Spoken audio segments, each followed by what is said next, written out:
Dear all, today we'll have a fascinating conversation with Haro Karkour and Felix Rösch about the question of racial justice, national interests in the thought of Hans Morgenthau. But before we go to the meat of today's content, I want to make a huge shout out to Marcin Grabowski, my good colleague and the director of Center for International Studies and Development. So you might know him from the channel. We had an interview a couple of months ago, and his center is offering two very interesting programs for MA, International Security and Development, and International Relations and Public Diplomacy. So if you have a moment, please check the links to the Facebook page of both of those programs.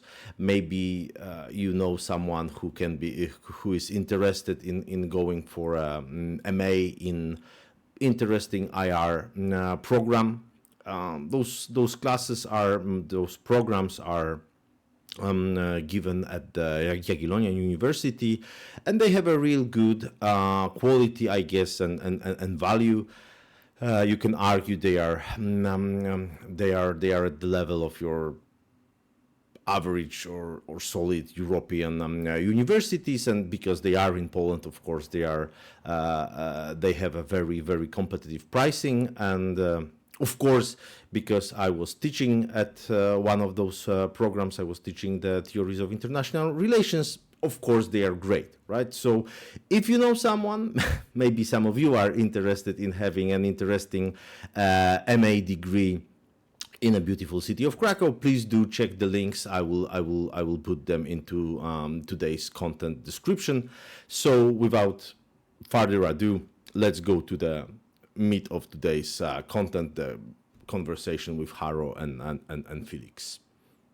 Thank you. Okay, let's go with the agenda. So let's start with the very basic thing.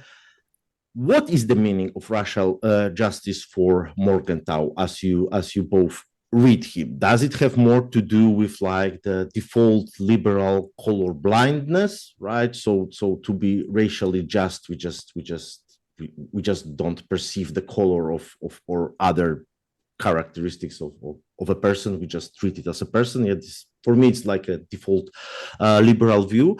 Or was his notion more empowering and progressive, as understood with the I guess contemporary discourse, gentlemen? Okay, thank you. Felix, do you want to go first? No, Haro, you go first. Okay, all right. So I think it's a really good question, actually. What is the meaning of racial justice for Morgenthau? And I think what's interesting here is that Morgenthau is the type of thinker who, obviously, he didn't write like a book on racial justice specifically. He wrote on a number of issues, broadly speaking, in international politics, which he perceived as part of politics in general. And but he did interestingly, he did mention race and racial justice in some of his writings. In fact, in a lot of his writings, sometimes very explicitly, using the word race and racial justice, and sometimes less explicitly by referring to other themes that relate to race and racial justice. So the way I understand it, and of course, I mean, I'm sure Felix will give a lot more context to that too. Morgenthau's time in Europe before he went to the US. But from his US writings, I think Morgenthau's understanding of racial justice was that this was an important issue for American politics and world politics. And he framed it as part of America's sense of purpose. So American sense of purpose, according to Morgenthau, in a very general sense, was the idea of equality and freedom, that individuals in society have equality and freedom. And interestingly, Morgenthau's idea of ethical principles in general, including principle of equality and freedom, is that there is a general understanding to ethical principles. He said the same thing about, for example, justice and so forth. But he says that there is a general understanding of these concepts, but then there is more historical understanding, like a more concrete, historically specific, time-bound understanding of these concepts. So if America's sense of purpose in general is equality and freedom, the question is, what is the meaning of equality and freedom, for example, in 1960 America? And that is something that he argued that society had to understand and had to agree on. And in the context of 1960s America, obviously the question of racial justice was one of the issues that had to be part of that conversation on equality in freedom. But then again, it was like in this historical context, then it would mean that it's mostly about like the civil rights, right? That this would be like a particular historical concretization of what the racial, that would be your take on it. Yes, that like particularly in for this context, this would be that. But because now we are living in some different context, then we still need to have this conversation. But the contents of conversation, of course, will change because like we as a people, as a society, have changed. So different things. Okay.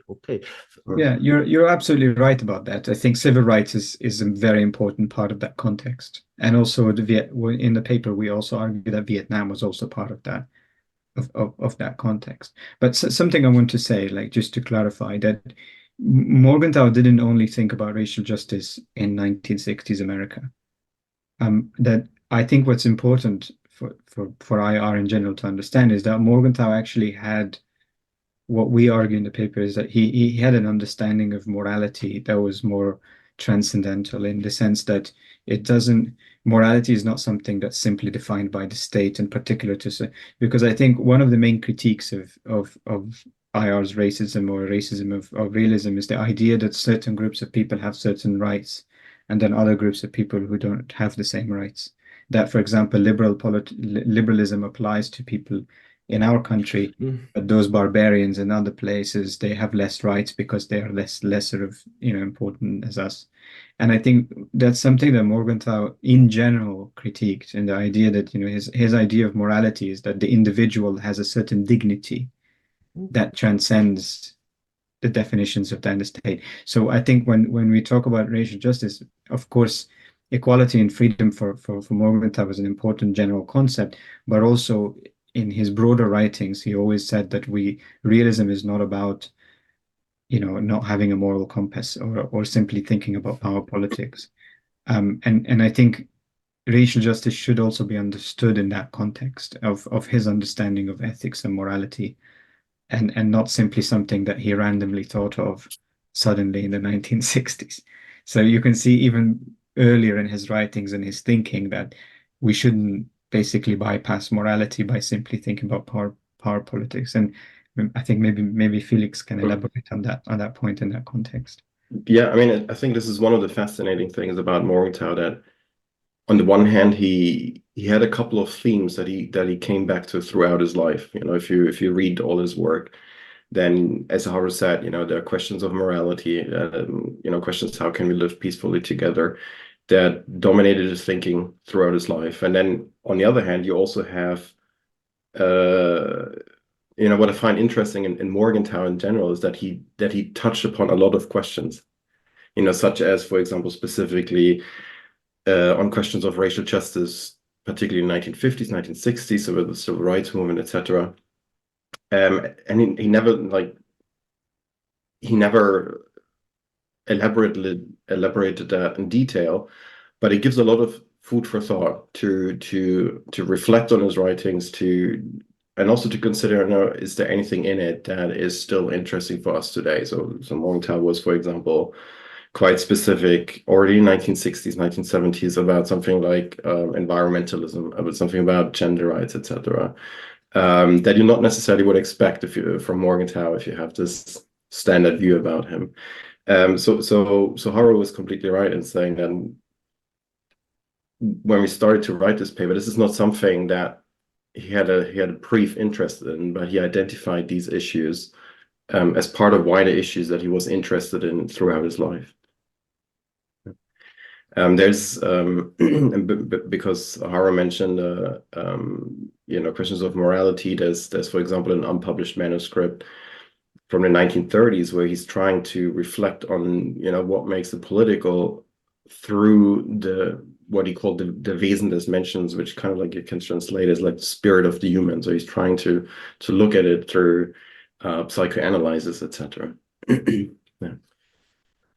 Well, I honestly, there are still parts of his thought that that soothes my soul. I guess that would be the phrase. Yeah, I'm very fond of the thesis that we are living, especially in the West. We are living in times of a crisis of agency, as people don't believe that they have agency, and there are parts in Scientific Man when he's writing that if you change the contents, because the social reality is what we have in our minds when we communicate in one another, then if you talk with a person and change his thinking even a little bit, it means that you have just changed the reality as it is. Yeah, even if by very little. Yeah, and whenever I'm thinking what's the impact of my work on a greater world, that's always bring me a little bit of, I guess, hope.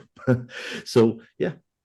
Well, let's go farther along the road, gentlemen. So we have this notion of great debates, whether they were actually constructed or they were like things that actually happened, the proper exchanges. Yeah, because this is pretty much contested. Yeah, what were the great debates? Were they like devices to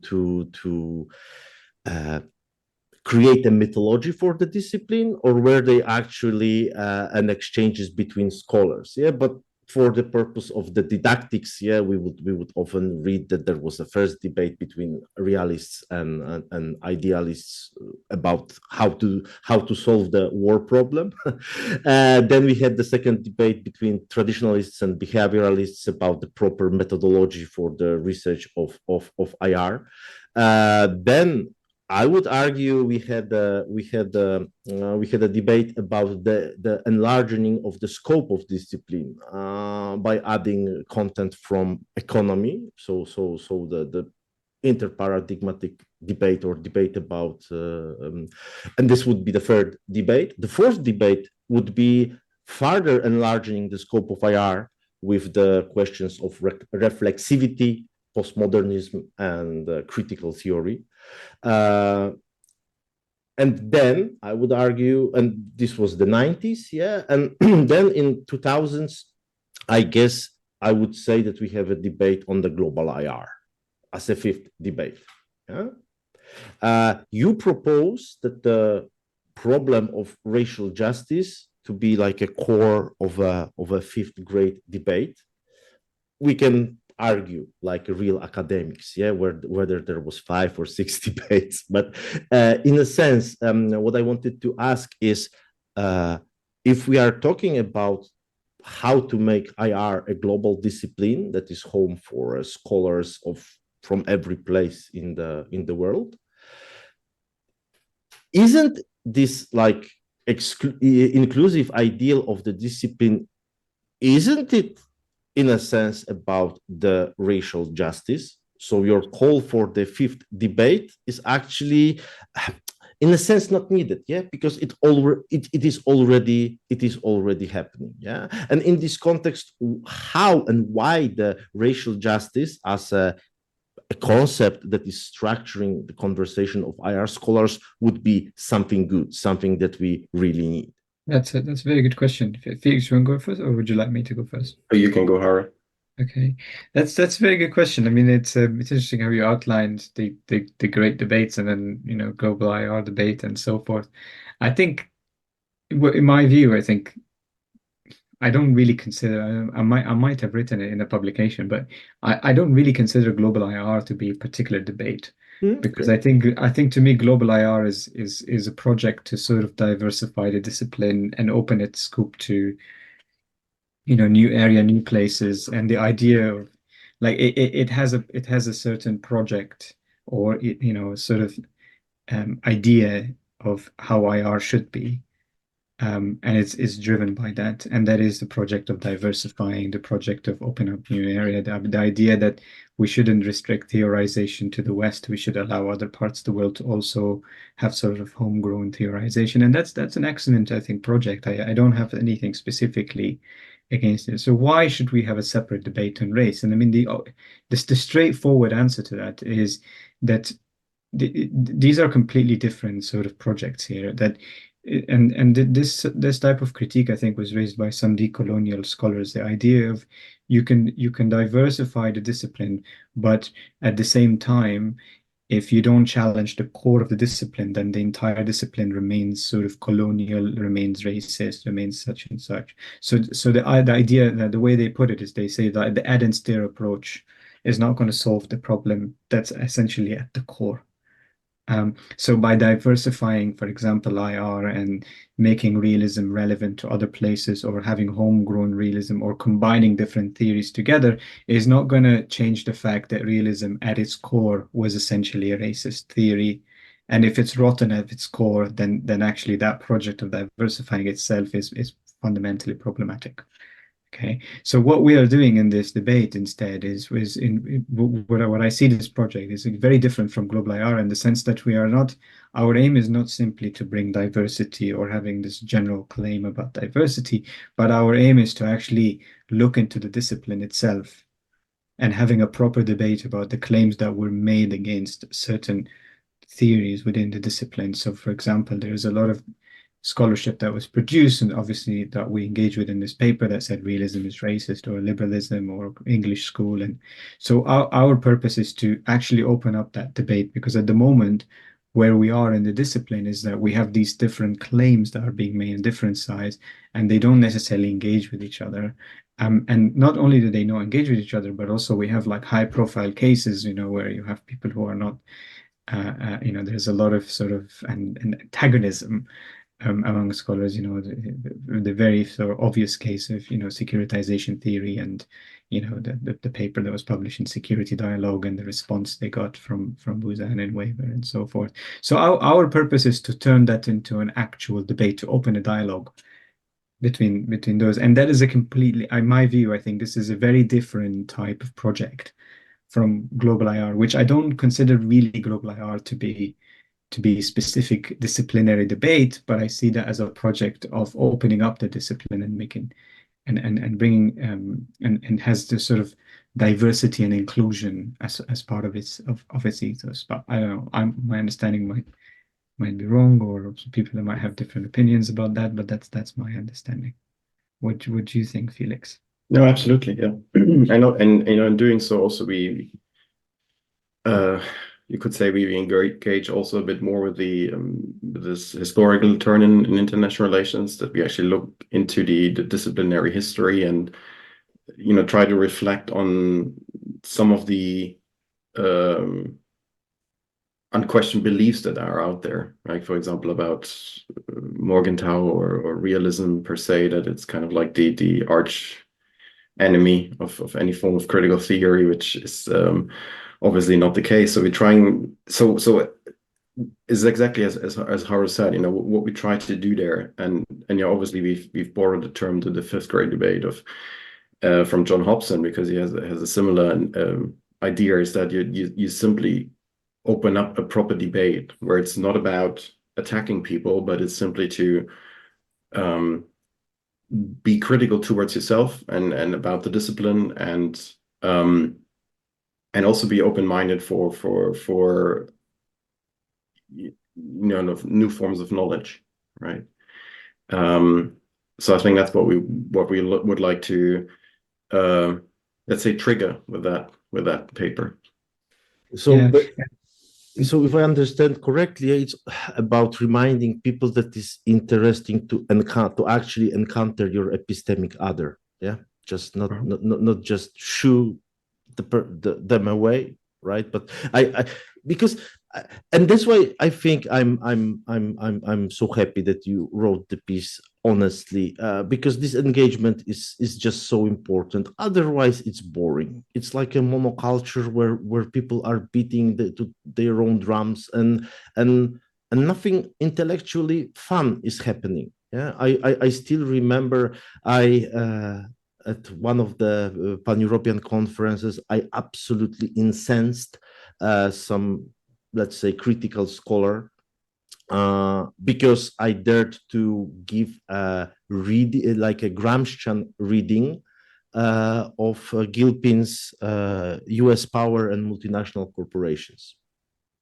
where I was arguing that in fact the way he's using the notion of national interest in the context of his analysis is quite critical. He really considered it as a device to change the social reality that he found not to his liking, let's just say it. Yeah. And it was, oh my God, how could you? How could you mention in the same sentence Antonio Gramsci and Robert Gilpin? I don't know. I had fun first reading prison notebooks and then trying to figure out something that resembled like a Gramscian reading of Gilpin. Yeah. It was intellectually engaging. Was I really correct? Probably not. I think I went way overboard. Yeah. But the I would say that it would be nice if we have a discipline that have room for this kind of experimentation. Yeah, without. But Haro, you wanted to add something a moment ago. I guess. Yeah, I mean, I would add also that, this is also about like fundamentally about the building blocks of the discipline. I mean, at the risk of sounding really harsh against, for example, global IR, global IR, for example, talks about the West and the non-West, and the diversification is the project of expanding to. But then, part of what we do, for example, is to show that what we understand as being the West, in fact, it might not necessarily be. There might not be something called the West at the core. For example, I published a paper last year with Marco Vieira from Birmingham, and in the introduction I mentioned how, for example, Morgenthau, he wasn't. He's somebody who's, he grew up in Germany and then he taught in Spain and then he went to America. So to simply treat him like an American scholar would be a vastly like a vast oversimplification of his career and his background. And I think that you can say the same also about a number of other scholars that, there's a lot of, people who travel to different places and their ideas, borrowed from various places, and to talk about the West and non-West, I think it's an oversimplification of the history of discipline. And part of the oversimplification also is what we tried to sort of address in this paper, is that if you say that realism in general is a racist theory, then okay, well, we're going to show you now the lives of these people that you're talking about, and in the stuff they wrote about beyond the first, I don't know, 10, 20 pages of Politics Among Nations, namely the 6 principles of political realism. So I think our project is also about, we're telling a story about the discipline. And I think Global IR also has that aim, in the sense that it's about, the discipline and where the discipline is going in its past. And I think there is something, in my view, quite problematic in telling a wrong story of the history of the discipline as a starting point to also tell the future of the discipline. So I think that's why, in my view, that addresses your second question: why do we need this type of debate? And that in my view is a valid reason. You have anything to add to that, Felix? No, I agree. And, it's good that Haro mentioned that a lot of the people that we today identify as realists, we also have to be clear that a lot of them not necessarily mentioned the term realism for themselves. But a lot of if you look into their lives, a lot of them actually experienced war, conflict, they experienced immigration. A lot of them had to leave where they grew up. And found themselves in very different conditions, right? So I think that's part of it. What makes the thought also very enriching, because they experience what happens if a democracy falls down. What happens if actual racists take over, right? They experience that firsthand. So I think that makes their thought, particularly in that regard, very enriching, because they had first hands-on experience of exactly that. I'm basically partial to the idea that if we talk about realism, we might as well not to fixate ourselves about particular aspects of the thought, that there need to be states, or that need to be conversation about power, or there need to be some anarchy or some balance of power or whatever. I always like to think about realism as an existential position that comes from the experience of the person. It's actually a thought that I took from one of my teachers who wrote a nice book in Polish about like the practice of statesmanship as a source of political realism. Yeah, he was talking mainly about Thucydides, Machiavelli, and so on. But this idea that you need to be realist in a sense, and you are realist, or your being as a realist comes from your personal experience. Yeah, that's why I'm talking about this yeah, like existential position. Okay, but not to be too I don't know, easy for you, gentlemen. I wanted to go to the first the another part of the agenda for today. So I still remember, and if my memory serves me right, those remarks are from Politics Among Nations. Yeah, but there are two fragments where Morgenthau are really snide and like condescending. Yeah, he's talking about, I think it was about countries that came to be in the process of decolonization, and he's talking that, oh well, you know, like you can call them, if you call them sovereign states, it's just by because of your semantic courtesy. Yeah, he's absolutely condescending. Yeah, and then there is this this fragment when he's talking about like the power that the quote unquote third world can have over the West. Yeah, in the context that, like, if we agree that there is a lot of blame to be had in the West for what we did in the context of imperialism, colonialism, yeah, we are giving a lot of power to the third world that could like take concession out of us, right? And yeah, like it seems to me that those two remarks are good fuel for those readings of Morgenthau who would paint him as a typical white man from the West who is imperialist, racist, and so on and so forth. So, what is your take on it? Is it like there is a difference between Morgenthau, the theorist, yeah, and Morgenthau, the public intellectual, or maybe I'm reading those remarks wrong? What's the deal here? I think it's if I may start here, or yes, go for it. I think it's a question of translation. Okay. And the problem that or where a lot of misunderstanding with Morgenthau come from is that in his English writings he lacks the clarity that he had, for example, in his German writings. Okay. And I guess that has something to do with that. It's not his mother tongue. He learned it relatively late, and I'm sure you've seen the on YouTube the snippets of interview that he gave. He had a very Germanic accent. I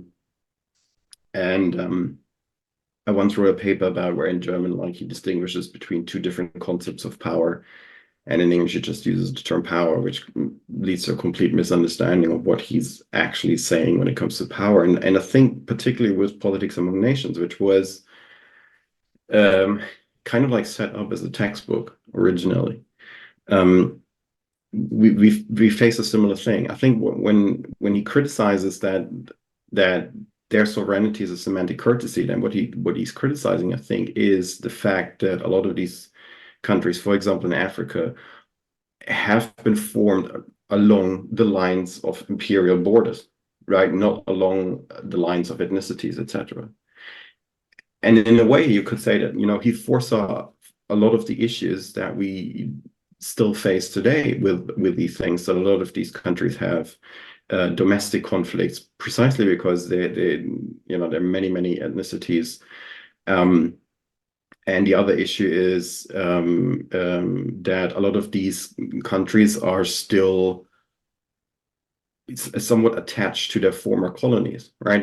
So, France, United Kingdom still have particular interest in some of these countries and have exert quite an influence on these countries.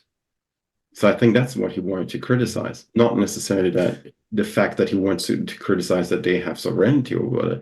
He's criticizing that we missed an opportunity here to form states according, for example, to the lines of ethnicities, which would be much more natural than what we have today.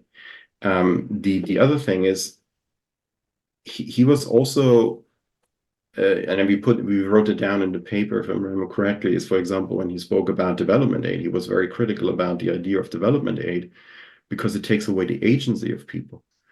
The other issue is that again, former colonies can exert influence, and there are potentially people within these countries who take profit from that, which is what he criticized, right? Because what I think at the end of the day, what he was much concerned about is to have functioning democracies. Again, that takes us back to his own life, because he experienced what it means if you have a non-functioning democracy, right? He saw the rise of the Nazis in Germany, how easily they could literally dismantle the state, build up their own state within the state, and then do whatever they wanted. And that's I think that drove a lot of his thought in this regard. So I think this is where his critique comes from. I mean, I would need to look at the exact writing, what he's saying, but I think, at least I know from when he was criticizing development aid, is that it was precisely this saying that, they are actually not sovereign. We still exert influence over them, and we're not, if you do something, we need to support them to have a functioning democracy, basically. Yeah, that's really good. I think that's very good, Felix. From the writings from post-colonial literature on Morgenthau, I often see, or I saw in some of the pieces we cited in the paper, I see scholars who pick up some of these quotes. Like they pick up, for example, a quote where Morgenthau referred to countries outside Europe as being backward, and they say, well, he's a racist, right? And I think that's really interesting, because I teach a third-year module on post-colonialism, like entire module on post-colonialism. Okay, and I shared with my students the Dubois' 1915 piece, African Roots of War. Now, that piece by Dubois is a central piece for post-colonial theory. And Dubois is a main figure, right? And he uses the same language as Morgenthau. He refers to backward nations, but he refers to development. And I think what's interesting here is that Eurocentric language was actually very common to use, not only by white scholars, but also by black scholars who fought against colonialism, right? And their entire writings was against racism and colonialism. And I think the distinction that these scholars don't make is that is the distinction between the usage of Eurocentric language and the racism or the anti-imperialism of the person writing. It's a little bit like when you go to somebody who wrote in the 1950s, and instead they didn't write he or she, they wrote he, because at the time that's how they wrote. And then to say, well, that writer is definitely sexist because they haven't used, but he was only following the conventions of the writing at the time. It doesn't necessarily mean that the content itself, that person could be, writing for the liberation of women, for example, or was writing to give equal rights to women, but was still using that gendered language because at the time that was the convention to write. So I think what's interesting here is that if a claim is being made that picking some passage and saying, oh, that language was used here, that means the person is racist. Well, how didn't you explain all the post-colonial scholars in the same time who wrote against imperialism, who wrote for racial justice and equality?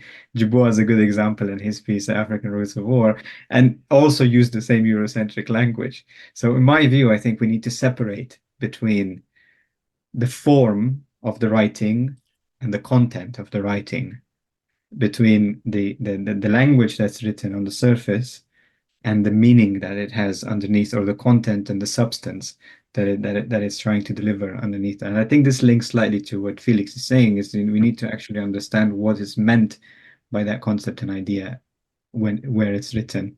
And maybe translation, as Felix said, also plays a part in that if you don't understand the content itself of what's being written, then you can interpret that text in any way that's not. And I think this is something Felix and I, we often noticed in writing the paper, and we had that from one of the reviewers as well, is that there is a text written, you put the text, and then the meaning gets interpreted the exact opposite of what Morgenthau was trying to say, and I think that's quite an interesting theme here.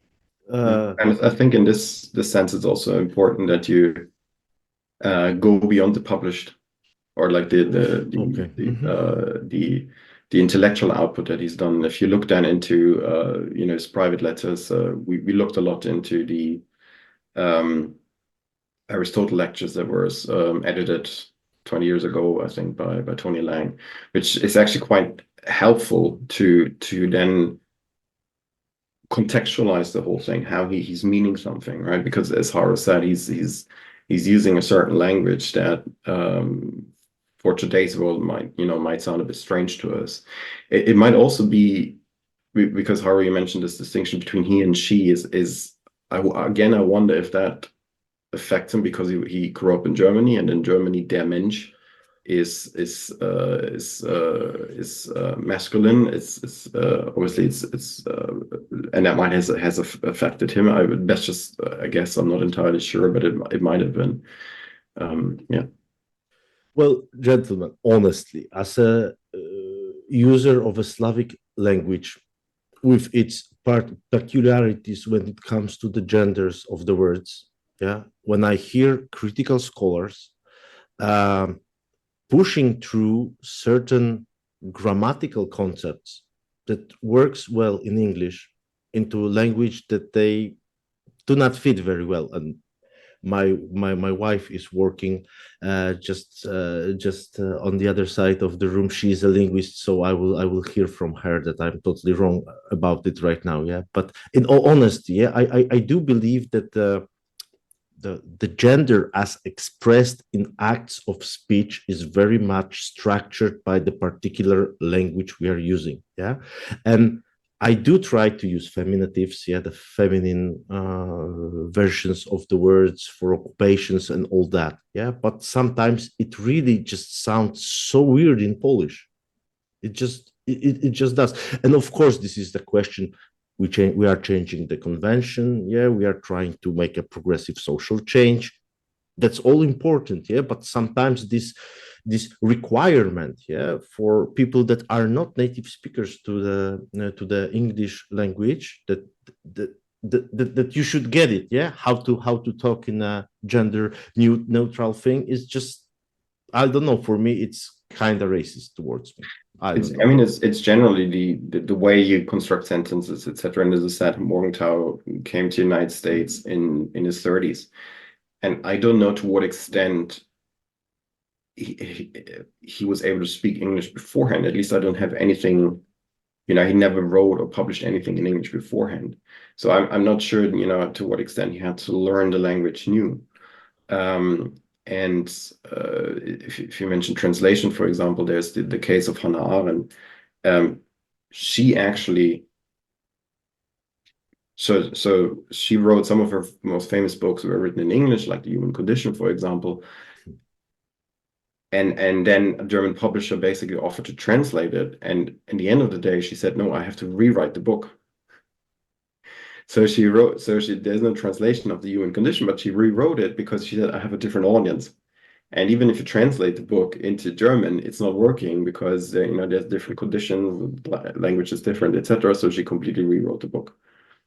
So it is certainly difficult, and I think a lot of the misunderstanding that Morgenthau encountered, and probably also others, is because of is an issue of translation, right? Yeah. I was smiling because my first connection was that, well, I really, really envy Arendt for living in the times where she was not under such a big pressure to constantly publish and publish and publish. She just had time to rewrite the book. Like, it's because I have the same problem. Yeah, like in a sense for me, with the translation.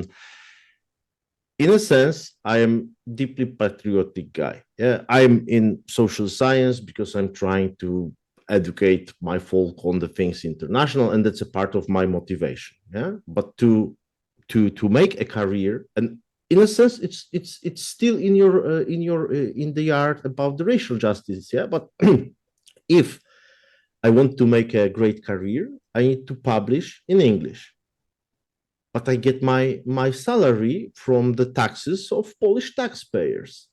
So for whom am I creating this knowledge, and for whom should I create this knowledge? Right? I should have time probably, and I'm trying to do it at some point. I will probably do it at some point. I will just need to, I don't know, translate or rewrite my English papers into Polish and publish it.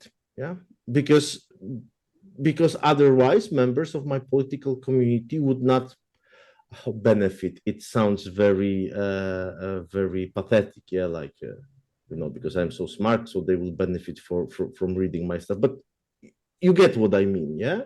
And that's the deal with the Morgenthau. I also interpret his language in Politics Among the Nations when I was writing my PhD dissertation about comparing Morgenthau and Waltz's theories of international politics. Basically, I made the case that Morgenthau was consciously using domestication strategy as understand in like this part of linguistics that in the translation studies. Yeah, I mean, it's to give you an example, he actually published later bits of what he wrote in 1930. So if you take Science Servant of Master, the first half, it's pretty much an exact translation of a manuscript that he wrote in 1934. And to my knowledge, when he wrote things like Politics Among Nations, and particularly at the beginning of his career, there was actually an assistant that helped him to find suitable American examples. So, for example, from Federalist Papers, right? So probably he said something like, "I would like to say this, and I need a quote from something American because I can't use Carl Schmitt, for example," right? So things like that, right? So yeah, of course. I mean, it's what you said earlier. It's always a question of audience, right? You have to consider your audience and what you want to achieve. And I mean, I might have a more pragmatic view in that sense that, if you want to be in international relations and a global discipline, then, we probably need a lingua franca that we can communicate with each other, right? But of course, I understand that you want to have, as you said, in your case, you would like to address your Polish audience as well, right? And then it's a question of translation, and you need to adapt it to the lived reality of your Polish audience. Then, of course, yeah. Okay, now let's go forward. So, I have always understood Morgenthau's opposition to the Vietnam War, which is like which reading is an important part of your case in the article. Yeah, so for me, maybe that's my simplistic reading. It was always like the argument was based on his notion of national interest and his understanding of sources of national power.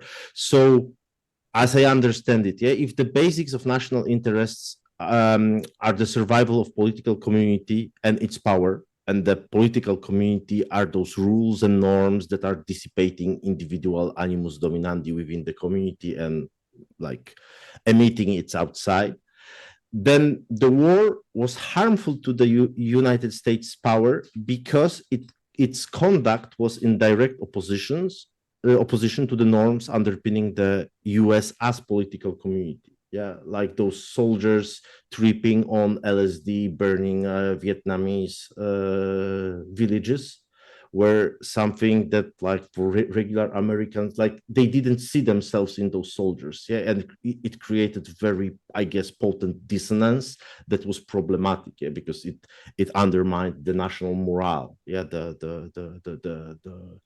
the will of the political community to support the foreign policy of its government. Yeah, so that's the theoretical argument. Yeah, and for me it's like the consistent with how I understand his theory. But then again, of course, there is a moral component of this argument. It's just bad to do this kind of things. Yeah? It's bad for the soul, quote unquote. And here, at least in my opinion, like, it goes hand in hand. Yeah, you and you were arguing in the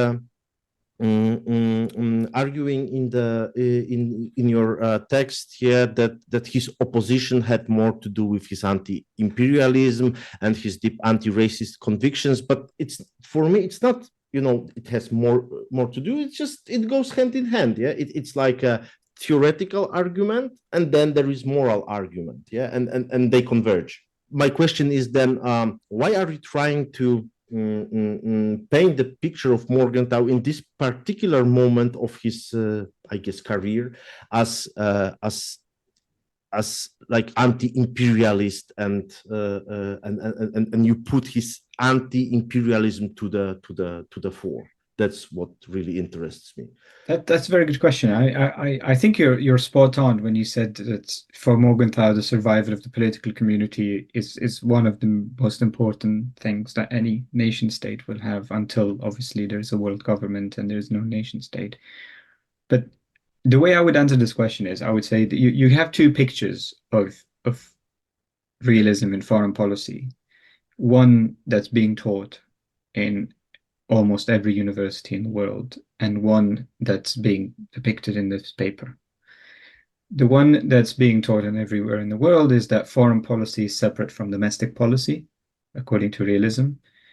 The state is a black box, that the state pursues survival or it pursues domination, depending on whether you're defensive or offensive neo-realist. And that classical realism is more on the offensive side, right? So if you open any textbook of international relations, that is the picture of a realist foreign policy looks like. And the picture we're depicting is that actually foreign policy does not start where domestic policy ends. Instead, there's a close interrelationship between these two. So America's war in Vietnam is not just against the national interest, but because America is involved in a colonial war, that has an impact on the political community inside America, and the two issues are closely interrelated. So America's war against non-white people in Vietnam is also part of the discourse on America's oppression of its own minorities at home. And once you get that picture, then suddenly the picture of a realist foreign policy it becomes very different from what's being taught in a textbook, because the question of racial justice becomes a common issue that's both a domestic and a foreign policy issue. And if you essentially, if I can put it this way, if you mess up one, you're messing up the other.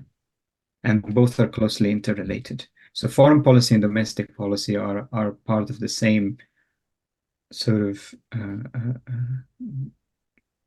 are part of the same. They're social practice, probably. Yeah. So that is the sort of, I think when you said, this was your understanding of, Morgenthau national interest Vietnam, that is a different picture we're depicting here. Now, obviously, everything else is still valid. The idea that, the national interest is important, the survival of community is important. It's just the theme that we have here is that you don't just formulate foreign policy on the basis of this is a completely different domain of policy from what's going on inside the state, and you're black boxing one. And that also links to this critique of, the racism, because part of the critique of realism, is the idea that you have domestic politics is liberal, democratic, peaceful, but then international politics is about power politics, is about dealing with barbarians and so forth. And that's something we're debunking. And I think that links back to what I said earlier in our conversation about morality, like having transcendent moral values rather than moral values being defined by the state and only applicable to one part of the world and not other. I don't know, Felix, if you want to add anything. No, absolutely, I agree, and I must admit, I've always wondered why Morgenthau's critique as on the Vietnam War, as his initial critique was that we have here a people who want to free themselves from colonial rule and basically have every right to do so, and that's very central in Morgenthau's writing about it. I find it almost interesting that he's caricatured later on as someone who's basically just just saying that it's not in the national interest of the United States, even though he was one of the most outspoken critic of the Vietnam War, which at that time he paid some heavy personal prices for it. So I always found it interesting that something that is actually quite clearly in his writings is not considered per se. And also because, as Haro said, is to give another example, in the 1950s he wrote about America, a small chapter in an added volume on American foreign policy towards Africa, and he made the point saying that if you don't give equal rights to our Black Americans, what do we think of going to states in Africa and tell them something great about freedom and democracy if everybody can clearly see that that's not what it is, right? So he's saying that you can't separate the both, exactly as Haro said, because you will lose the moral argument then. Well, I have intuition, I guess, that the problem is the expectation of the audience what survival would mean. And the audience to which Morgenthau was speaking, and to an extent I'm afraid still speaks today, is the audience that like this survival in the context of states is basically predicated upon the notions of social Darwinism. Yeah, it's like quote unquote organic survival. Yeah, that there is this holistic thing called the state, and it survives just like an animal survives in its habitat. Whereas, and I don't know, this is maybe, like I said, maybe this is my flawed reading, but this is something I am.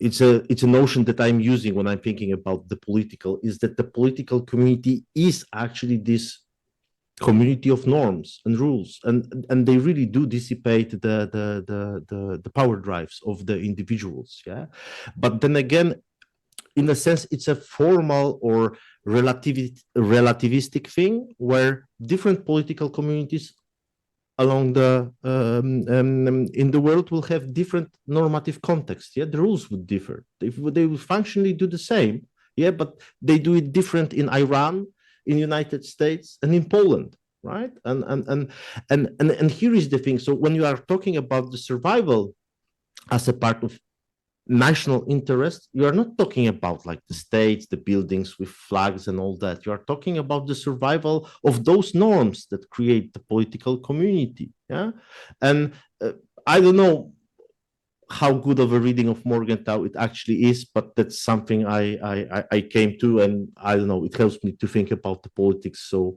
there you go. Yeah, but I think the problem is that there is a lot of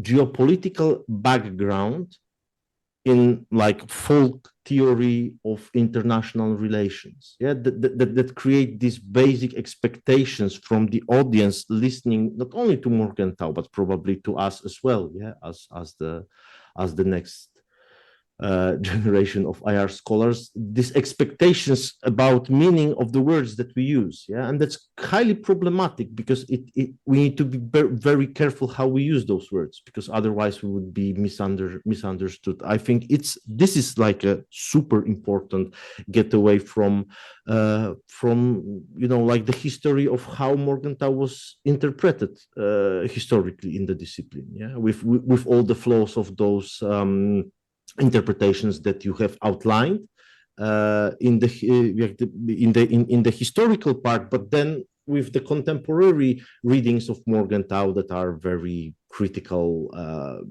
call him racist and so on and so forth.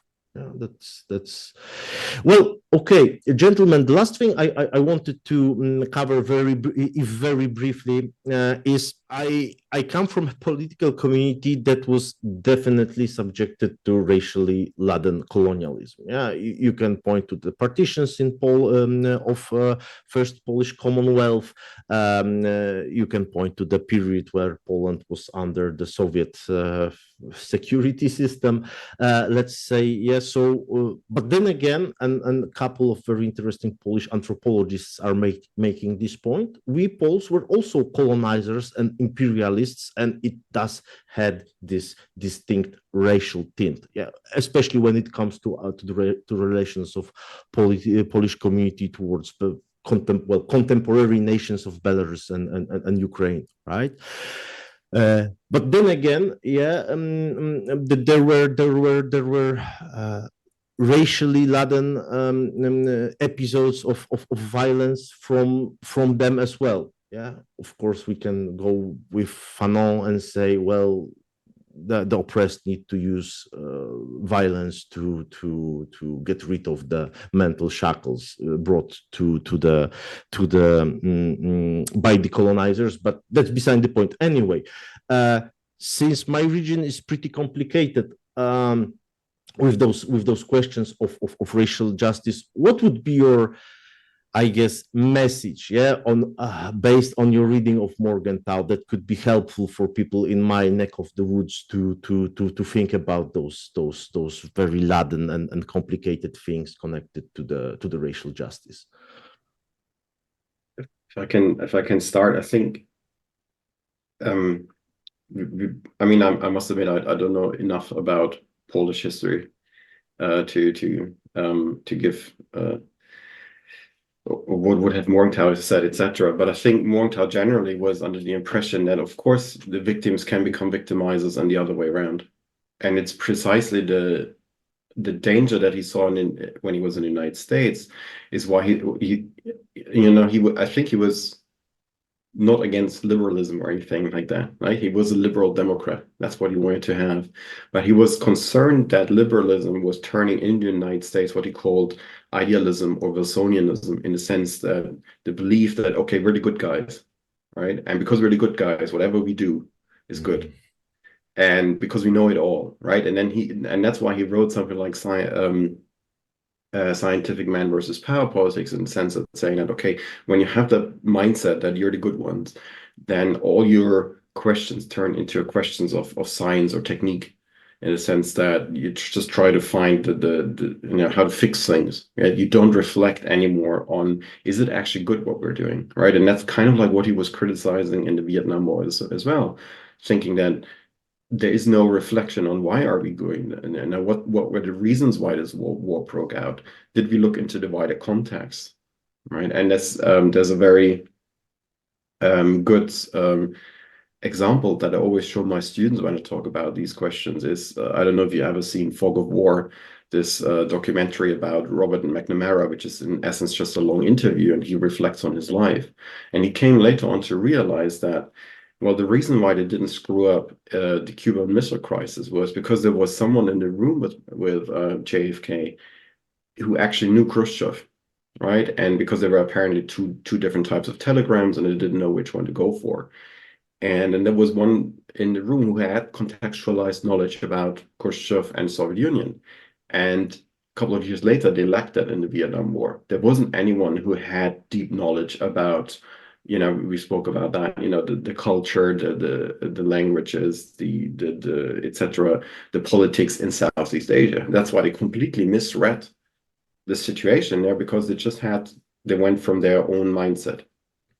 And then it was all path dependency after that point. Exactly, right? And I think this is what Morgenthau tried to tell us, is that we can be the good guys, but we can also be the bad guys, right? There is something evil in us, and we always have to reflect about why we're taking a decision or not. what's the context that brought us to make a decision. And it's the same when we engage with the other, is we have to try to understand the other. It's not that we necessarily always agree with it, but a first step to find some sort of workable solution is to realize, why did this person come to that conclusion or did take that action, right? And I think that's when we want to write national histories, we necessarily have to understand that. I think for any country, some more than others, I mean, I'm from Germany, right, have good sides and bad sides. Right, there were good periods of time, there were bad periods of time where we were the victims, and there were periods of time where we were the victimizers. The question is, what you take from it, right? And how you then construct a workable future.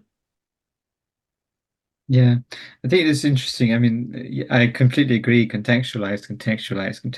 I wrote on the paper. I think it's interesting because you mentioned Poland, but I live in Wales, and when people think of the United Kingdom, they think of the West. But then, Wales had the history. I mean, for some people, Wales is still a colony of England, and the history of racism, and all that is very prevalent. So I think it's what our paper does. I mean, something I also mentioned in relation to global IR is this whole caricature of West and non-West. It really misses out all the nuance.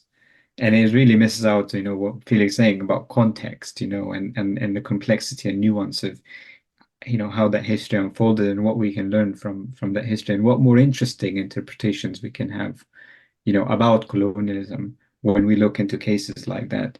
And so I think the point you mentioned is really interesting to me, and I think it reinforces sort of the reason why we need this kind of scholarship, not the other kind of scholarship that draws on generalizations, on caricatures, on simple general textbook understandings, or generalizations of West and non-West and broad categories. I mean, the best example of that I've got scholarships in Huntington's Clash of Civilizations. I think these broad categories.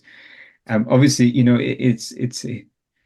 it's easy to read, but it doesn't necessarily reflect what's actually going on, and it's not very fruitful on the long term if you want to really have an interesting understanding of how that history unfolded and all the things you've mentioned. So yeah. If I can just add that, I think that's something that Morgenthau actually learned in the in the 1920s and 1930s in Mitteleuropa, Central Europe, right, where we had where there was always, you would always encounter the other, so to speak, and you had to negotiate these differences and bring something positive out of it, because this idea that we have to contextualize is taken from Karl Mannheim, who was originally from Hungary, right? I mean, he in the 1960s and in these collections of essays that he published, he makes a specific case, right? He doesn't mention Mannheim, but he uses the word Standortgebunden, which is the terminology from Mannheim, right? So it's this exchange with the other, which was enriching for him, and I think that guided his life, but also in the United States, because a lot of the people in the United States did not have this experience, right? Back then, when you grew up in the United States, a lot of people never left the United States. It wasn't as easy as it is today. But if you grew up in Central Europe, you would constantly meet other people, right? Because that's how it was. And so I think that guided very much his perception on this idea that you have to contextualize, that you have to try to understand the other, right? Without imposing your own thoughts as the only one that are correct. Gentlemen, I think that's actually pretty optimistic takeaway from our discussion. I know that meeting with you as epistemic other did enrich me greatly. So thank you very much once more for this conversation. Thank you very much for your very much needed article, and I hope we will have a time for some more conversations in the future, whether in this format or maybe in person, which would be lovely. Thank you. Thank you very much. Thank you.